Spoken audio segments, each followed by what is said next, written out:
Laning tips and tricks. We're going to share some tips about laning with you in this episode. Different classes of heroes will have different positions and effects in the game, and the ways in which 3 lanes of heroes operate will be very different. So how should we choose suitable heroes for our laning? Laning in the middle. The middle lane is the most important in the game. It connects to the upper and lower lanes and upper and lower jungle areas. It is extremely important for controlling the range of enemy activities and observing their motions. Thus, it is often suggested to choose a relatively long-ranged mage. Further, the mid-lane mage should be able to quickly clear the lane and to roam further afield, as long as the middle lane tower is safe.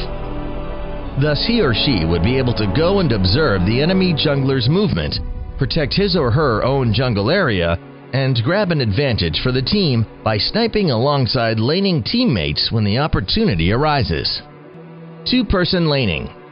The lineup for a 2-person laning will typically be that of a marksman and tank or marksman and warrior. At the start of the game, the tank will need to help the marksman get the might buff at the first available opportunity to boost their marksman's damage. They can also use the buff to take first blood after making it back to the bottom quickly. 2 people laning can roam about and observe more around Abyssal Dragon or Dark Slayer, provided they have the upper hand in the laning. As soon as they discover that the enemy is attacking these monsters, they should send out a message asking teammates to go and help, in order to get the essential buff and avoid the enemy taking it. This will prevent the enemy from opening up a financial advantage over you in the early stages of the laning. Single-person laning. The purpose of a hero laning alone within a team is to harass the enemy and support teammates at short notice under the proviso that they develop as well. The hero should quickly clear the lane and bring our creeps to the enemy tower should our side enjoy a financial advantage.